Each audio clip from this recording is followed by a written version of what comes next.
this nigga come and beats us all to shame.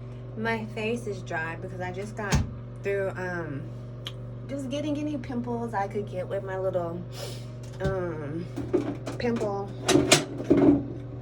stuff. I don't know what these things are called.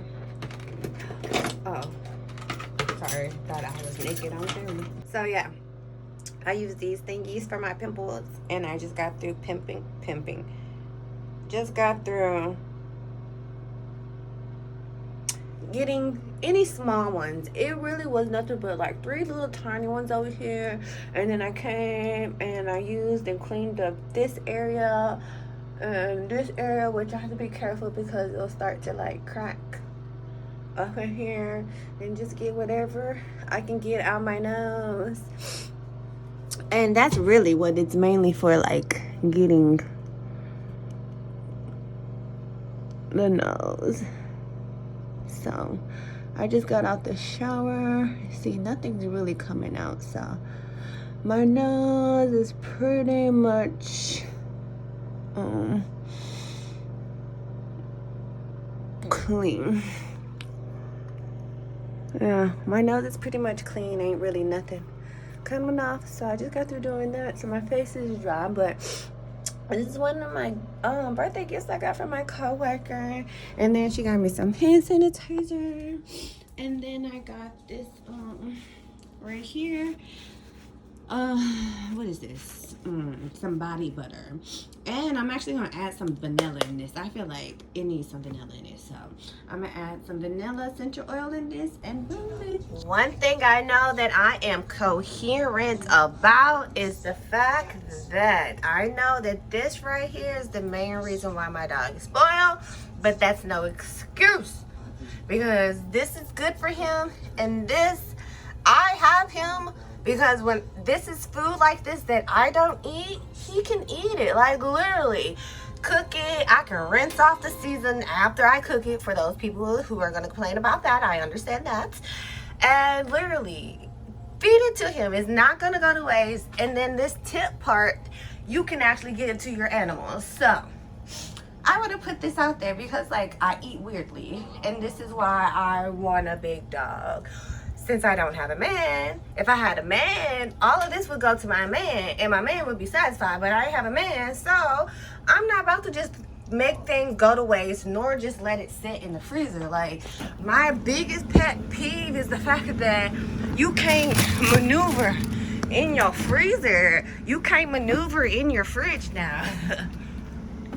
Baby, one day, this fridge gonna be together, but for right now, she gonna be like this.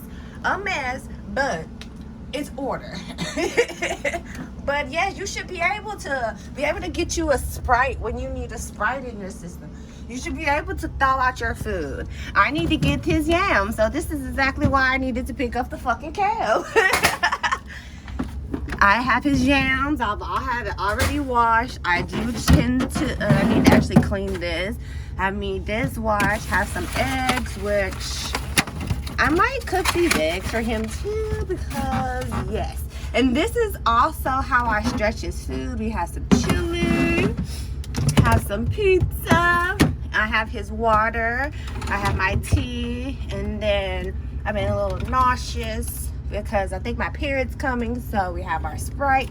I mix a little bit of this with my water to get my electrolytes. Yeah, there we go. That's something new that I'm starting to do. So like I was at HEB and they had a 10 pack of 2, 4, 6, 8, 10, 12, 13, 14, 15, 16. I think 18 or 12 for like $11. So I want to try to hit up that sale later this week because yes, apparently I'm becoming bougie. So yeah. As black people, I feel like if you have an open mind and an open heart, this is a must watch. So, like, I've been drawn to watch this. And in this moment, like, in this specific moment, I understand why. Because when you go back to slavery and everything, whether it's magic or not magic.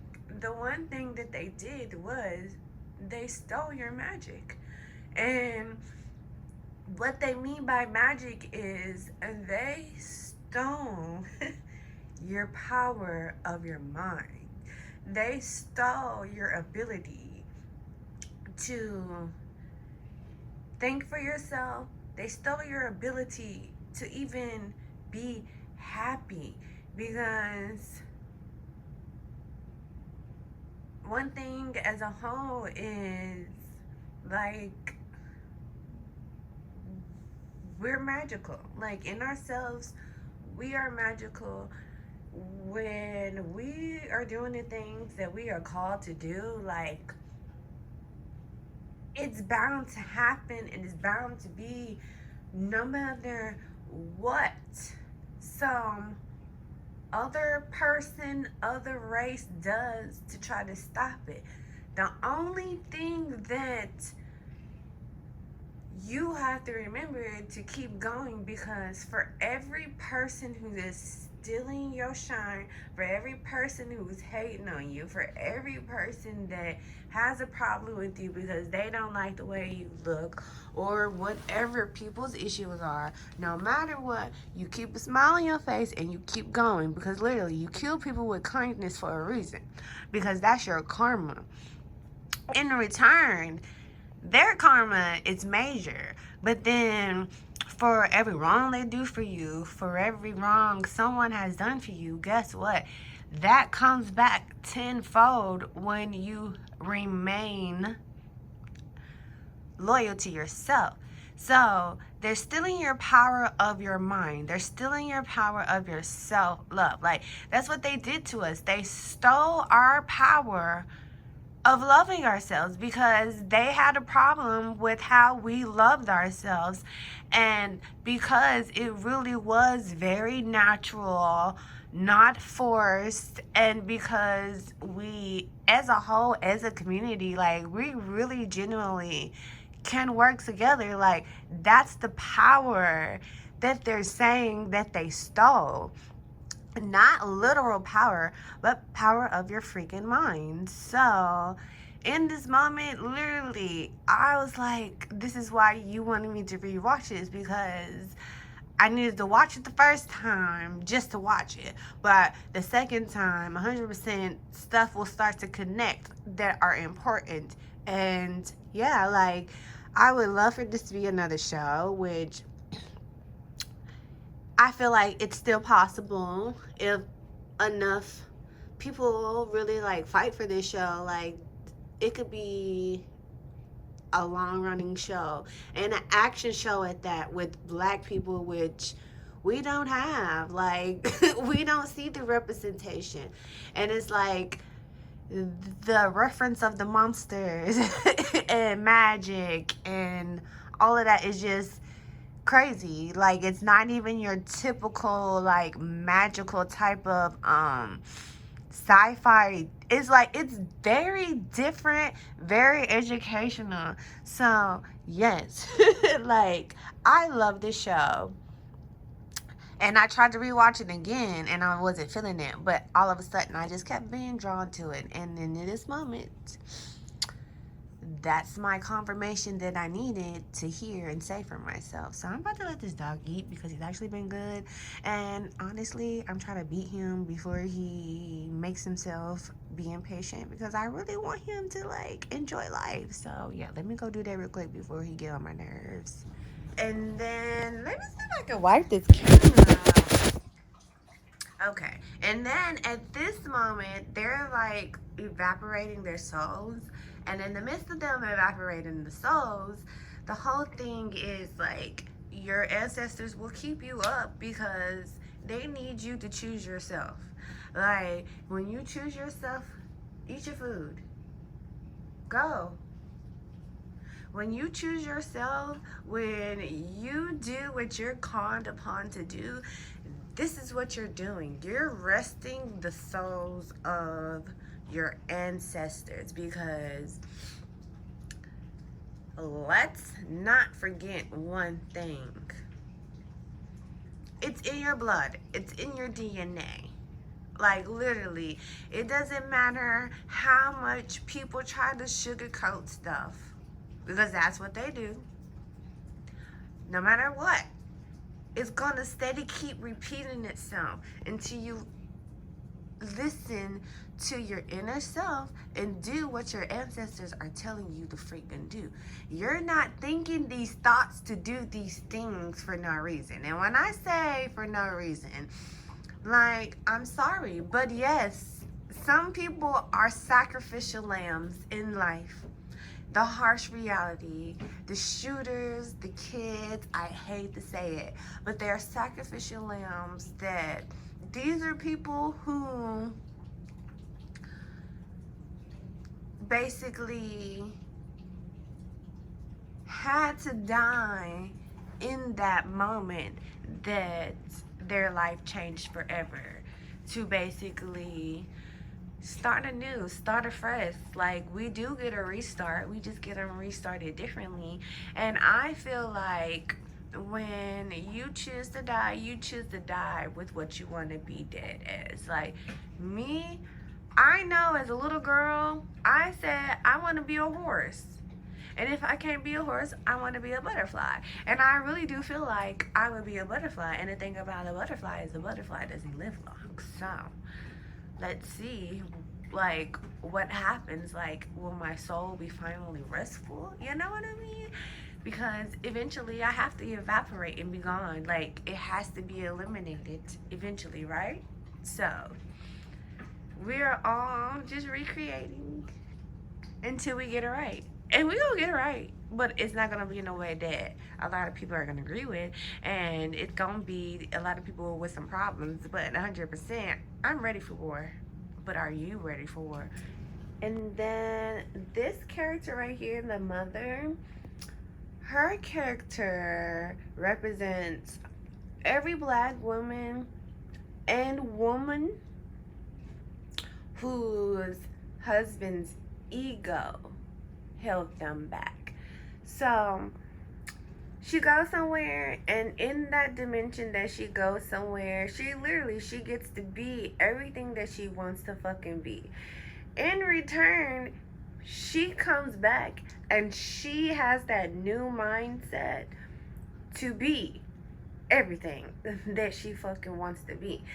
And in return, she's not letting people tell her no. She's not giving people the opportunity to even try to stop her from doing what she wants to fucking do. Because in the midst of everything, she knew something wasn't right. She went, found her answers, and in return, she found her true self. And she's becoming her true self for her daughter, so her daughter can be her true self. Because while she was away, her daughter was going through something rough, and it really affected her physically. So now in this moment, she's taking that lady that she got to be, and she's giving it back to her daughter, so her daughter can be, may not be back to who she was physically, but gave her a chance to, like, really be authentically her true self. Because, baby, just if you watch the show, if you're into art and stuff like that, like, it's immaculate, it's talent. And most definitely a mother who just went through a transition, she gonna make sure her daughter does not go back into that lose herself mode and allowing men and people to dictate what you will and what you will not do.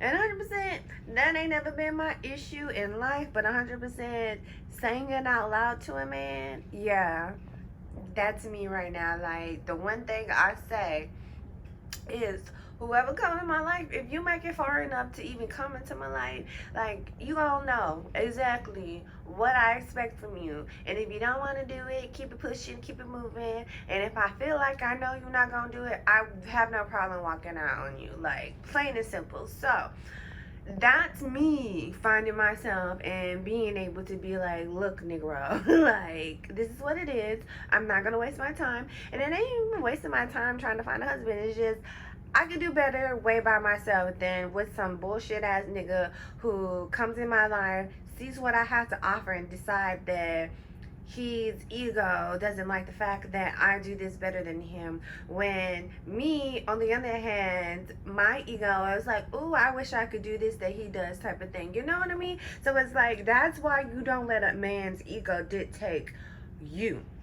Plain and simple. Because while he over here hating, you over here like wishing you had what he had, and you're at your lowest, you're below, you're beneath him, and here he is just like stomping you further and further and deeper into the dirt. Like, nigga, what? A man is supposed to allow his woman to be her true, authentic self. Because when a man allows his woman to be herself, guess what? You make your love better, you make your love stronger, your bond is better, your family is happy, it's more peaceful, you'll have your ups and your downs. But when you allow each other to be their true self, like, guess what? When you have your downs, you're still gonna be up. Because me personally, another thing that I will be doing in my next relationship is, one thing I'm not gonna do is go to bed mad. I don't care. We can agree to disagree, but I refuse to go to sleep mad. And one thing for sure, especially if we're living together, like, at the end of the night, you better kiss me. Like, I don't care about that bullshit you talking about. You better kiss me. Like, ain't nothing that serious where you can't work it out. And 9 times out of 10, if your man ain't trying to kiss you, your man ain't trying to be affectionate with you, he don't want to fix it because there's something on the back end that's in his benefit, his favor. But he just don't know. That's devil. That's the devil knocking at your fucking door trying to see if you could pass the test or fail the test. Because guess what? The devil was still an angel. This is what everything's looking like. I'm loving how these chicken feet are looking. I think this is how I'm gonna cook them from now on. And then we got his yams going. Nowhere near ready. But this looks good. I'm gonna try this first. I'm not just gonna automatically give it to him. And then honestly, while I'm talking, I think I'm just gonna make me a chicken salad out of this. So you know what? This not even going to the dog no more. I'm gonna make this a turkey salad. Bitch, there we go. See, you see how once you start thinking and getting your thinking cap on, you think of ideas. Yep, I got a sandwich spread. Ooh, it's gonna be a different one because I got this chipotle mayo. And then use the rest of the sandwich spread. Ooh, bitch. Yes. Oh, I think I got some relish. Oh, we got some relish. Relish. Oh, and then I bought the eggs. See? Oh, I can use one of my eggs because I like egg in it. So yeah, I'm gonna actually where my onions and jalapenos. Still ain't got celery, but at this point, whatever. Food is so big, word, Lord, have mercy. I keep pausing like I do. I keep pausing like I do. I keep pausing like I do. I keep pausing like you do. All those love emojis, you can get up in between. Well, all that fussing I've been doing, you let me know you understand. Cause literally, he moved from this spot as soon as I turned my back and came over here to get my food. Mind you, he ate already. He ate first. He always eats first. But he think my food is his food. As soon as I turn around, his little chunky butt comes running back to the same spot that he should have been in to begin with. But luckily this time, he's really not in trouble. But it's just the fact that he knows better. You know what's so crazy is I grabbed these at H-E-B on a whim. Because, like, breakfast-wise, all I do is warm up a hash brown. So, yes, I went and got me some hash brown. I warm up like 2 of these. And then I toast this a little to get a little more softer. And I'll toast some more cheese on in. And literally, I just eat the bagel and the the hash brown like a sandwich. And then this go around, I have sausage. So I may cook a sausage one day and like put just like half and half it type of thing. So since I'm making this turkey salad, this as a sandwich would be good. And honestly, I can half this and do half a sandwich type of thing. So, hey. Lord have mercy.